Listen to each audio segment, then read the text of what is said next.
I want to thank my longtime friend, Reverend Bernice King, for inviting me here, and thank you, Andy Young, for a lifetime of service and for a wonderful friendship. I saw Andy earlier today, and I said, Andy, I just watched Selma. Were you ever that thin?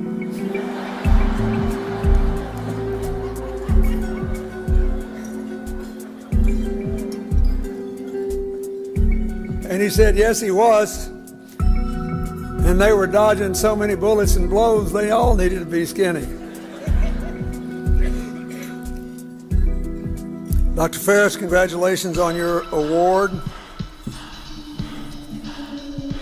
I want to thank Bernard Tyson and Kaiser Permanente for the wonderful work they do and congratulate them. And the Angel Award winners, Aidan Hornaday and Harris Rosen. I am glad to be in your presence. Thank you, Mayor Reed, for what you said and for your leadership. Thank you, HUD Secretary Julian Castro, my longtime friend, and Hillary's longtime friend, and I think David Thatcher, my former Surgeon General, is here. Thank you. I want to thank all the sponsors, but I especially want to thank Coca-Cola because we do so much work around the world together. And we just celebrated the 5th anniversary of the Haiti earthquake. And I remember when literally hundreds of thousands of people were at risk of poisoning because they had no access to clean water. Coca-Cola had a factory in the Dominican Republic next door, and they completely shut it down and began to produce nothing but bottled water to keep people alive. I will never forget that. So thank you, Lisa, for that. I have many friends here. My former Transportation Secretary, Rodney Slater, Veronica Biggins, who served with great distinction in my administration. I want to thank all of you. But I do want to say to Andy Young, I love you with all my heart, but it's just not true that I'm the most popular person on the planet. The Pope is. Look, after the Pope is, first of all, he is one cool dude. And secondly, we were having a pretty good run at it until 2 weeks ago, and he played a card I can't trump. He's told the children of the world that pets have souls and will meet them in heaven, and I was toast after that.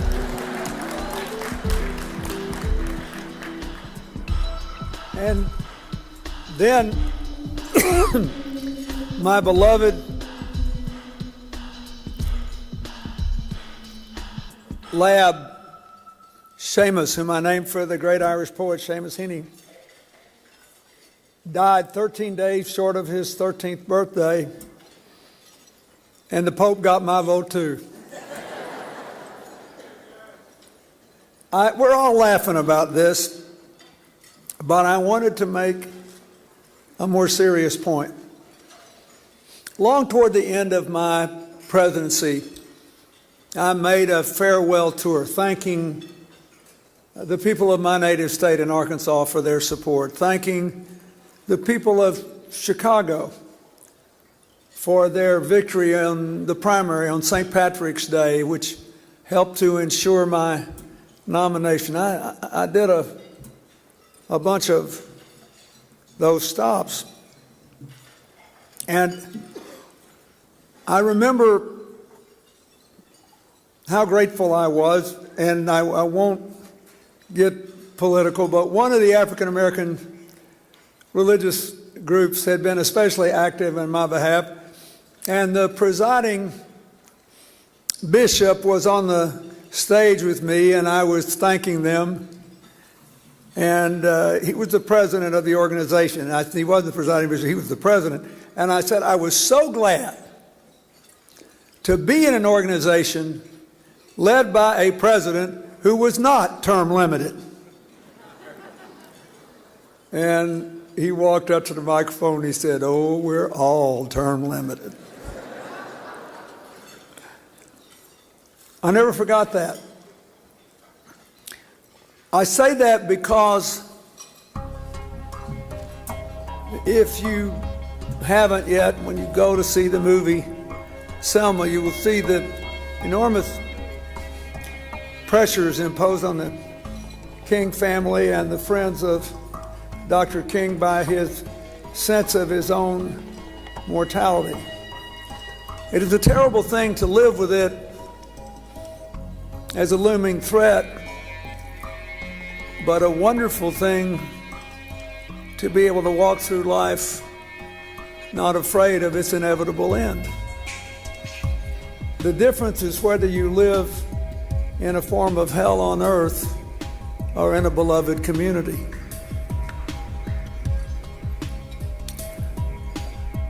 So that's what I want to say to you.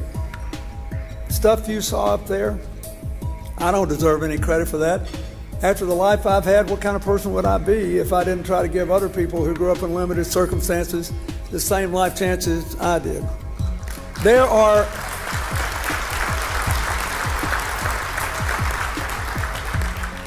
are people with Nobel Prize winning brains in those little Incan villages in the top of the Andes in Peru that you saw, on those little 1 acre farms in Africa and Malawi and Tanzania and Rwanda, everywhere in the world. People with dreams and hopes. They deserve to be part of a beloved community. I was reminded all over again when I was sitting through Selma. And you know, it wasn't like I didn't live through it, and I swear, just like it was the first time, when they went across the bridge the second time, I stood up and started cheering all by myself in my little room like it was a surprise. But I was just evidence of the fact that we all want to live in a beloved community. We all want to think we can have a home. We all want to think we can do great things because we have a launching pad. In the film on the King Center, when the young people were talking about what it was like being in that 365 program, I thought, it gives them a home where it's okay not to hate, where it's okay not to lash back, to be in a culture that is whole, not shame-based. You scratch it a little bit, you look at all these terrorist incidents around the world, and I've got to retaliate for this, and I've got to retaliate for that. Shame-based cultures are a curse on the young.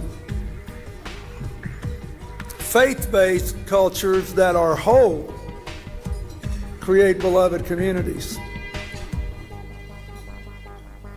where you don't have to even think before the process of forgiveness and reconciliation begins. That's why the King Center is important today. In a world where there are people who, for power and money and bloodlust revenge, pretend to be religious, it is very important that we be reminded of what a beloved community is.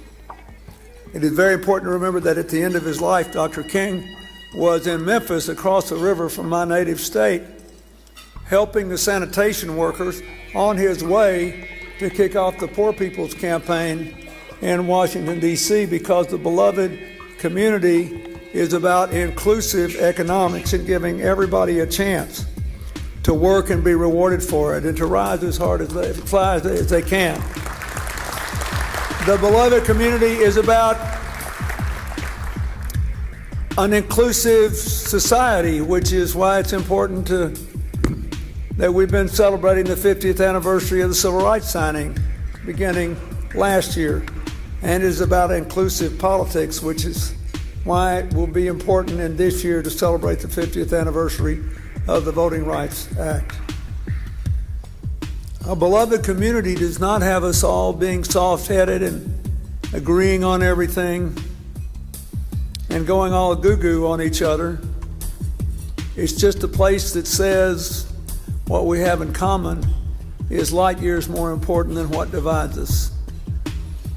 Now we can enjoy our arguments. Now we can profit from our disagreements.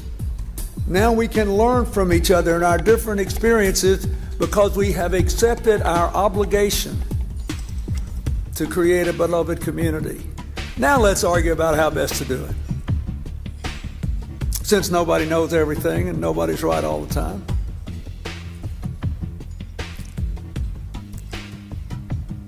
If you look at all the places in the world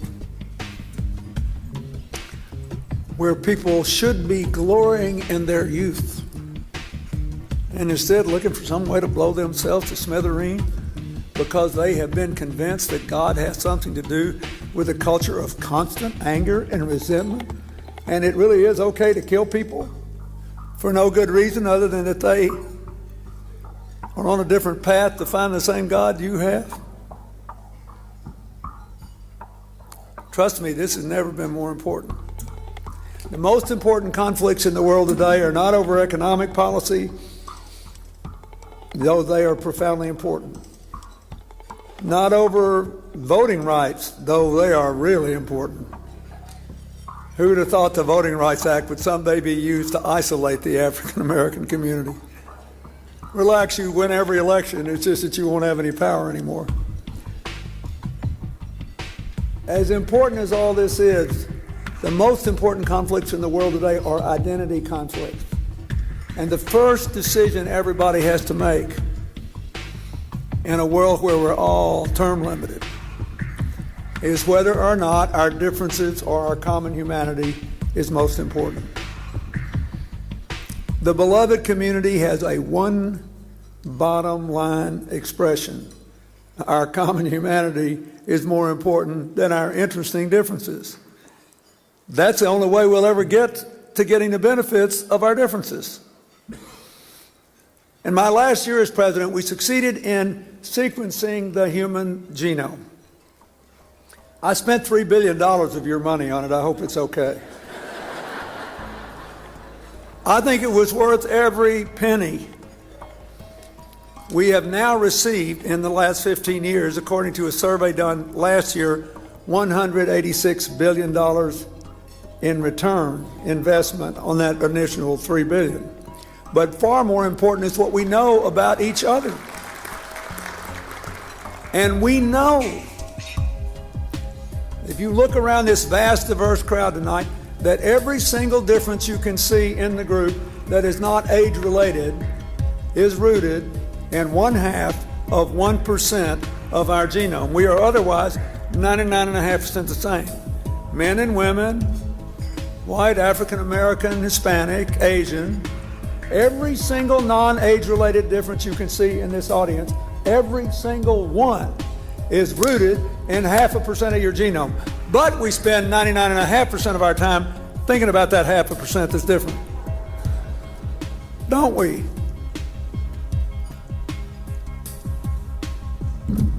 If I had a jump like Michael Jordan, I'd gone into a different line of work. If I could have just played my saxophone as well as Coltrane, I would have stayed in that line of work. If this, if that, if that, we all do it. It's not just politics. But it is a fool's errand not to spend more of our life's time focusing on those things we have in common. That is the only way to create a beloved community and to turn our differences into advantages that we can build on and learn from. And that is what this is about. So, thank you for the award. Thank you for what all of you do. Thank you to the King Center. Keep talking to those young people. The young need to believe. And they need to believe somebody's got their back and wants them to be able to live up to their God-given capacities. We must stop raising them in shame and raise them in pride. Stop raising them in hatred, raise them in love. Give them something to look forward to.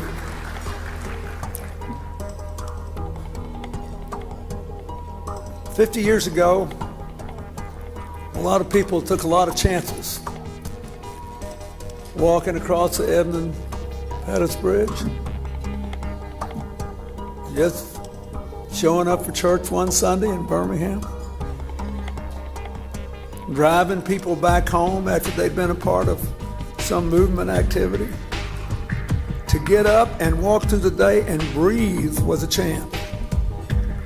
Now, we're all term limited, but they increased their risk of a short term so that you could be here in Atlanta, sitting at these fancy tables tonight, having good jobs, enjoying a good life.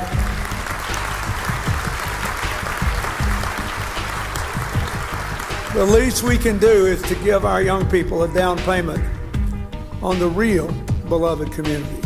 Inclusive politics, inclusive society, inclusive economics, where our common humanity dwarfs our interesting differences. God bless you, and thank you all.